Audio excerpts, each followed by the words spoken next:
আমাদের আরপিওতে 33% মহিলা করার একটা বিধান আছে রাজনৈতিক দলসমূহের, এটা আপনারা জানেন, এবং একমাত্র জামাতেই এই শর্তটি পূরণ করতে পেরেছে। যদিও আমাদের বন্ধুরা নানাভাবেই মনে করে যে জামাত ইসলামীতে নারীদের গুরুত্ব কম।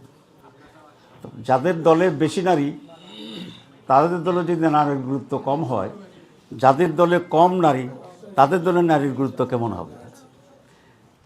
কিন্তু অপপ্রচারের মাধ্যমেই একটা ভুল জিনিসকেই তারা এস্টাবলিশ করতে চায়। আপনারা জানেন যে নির্বাচন খুবই আসন্ন এবং এই নির্বাচনে জামাত ইসলামীর মহিলারা খুবই অ্যাক্টিভ।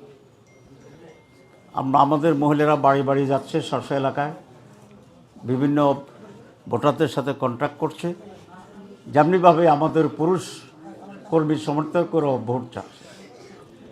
এবং আমাদের যে অ্যাসেসমেন্ট সেটা হচ্ছে সারা দেশে আমাদের নারী সমর্থকই বেশি, জামাতকে ভোট দেবে মহিলারা বেশি এবার, কারণ মহিলারা শান্তিপ্রিয় এবং তারা বিশৃঙ্খলাকে, উগ্রতাকে পছন্দ করে না। আমার যে নির্বাচনী এলাকা আছে চৌদ্দগ্রাম, সেখানেও আমার অ্যাসেসমেন্ট হচ্ছে আমি পুরুষদের চেয়ে নারী ভোট বেশি পাবো ইনশাআল্লাহ। পুরুষের ভোট বেশি পাবো, অনেক পাবো, কিন্তু রেট অফ দি ভোটার্স নারী এবং পুরুষের ভিতরে নারীরই বেশি এবং খুবই অ্যাক্টিভ। তো সারা দেশে আমাদের নারী এরকম অ্যাক্টিভ। আমাদের প্রধান প্রতিপক্ষ যারা আছেন তারা এটা বুঝতে পারে, ওরা এটা টের পেয়েছে যে জামাতের মহিলা নারীরা যে পরিমাণ অ্যাক্টিভ আছে, এতে মহিলাদের কর্মকাণ্ডই তাদের টোটাল কর্মকাণ্ডকে সারপাস করে যেতে পারে। এই জন্য সারা দেশে আমাদের মহিলাদেরকেই তারা আক্রমণ করছে, হেনস্থা করার চেষ্টা করছে, ভয়ভীতি দেখাচ্ছে এবং তাদেরকে ভীত করার জন্য একটি পরিবেশ তৈরি করার জন্য চেষ্টা করছে।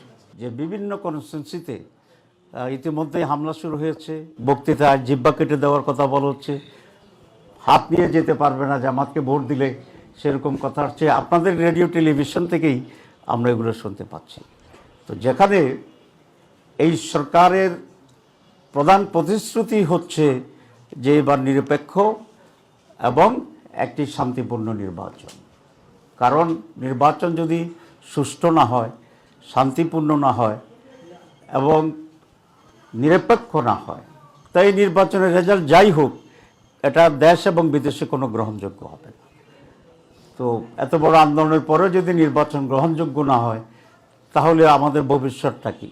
ভবিষ্যৎটা খুবই অন্ধকার এবং খুবই নেগেটিভ হবে এই জাতির জন্য।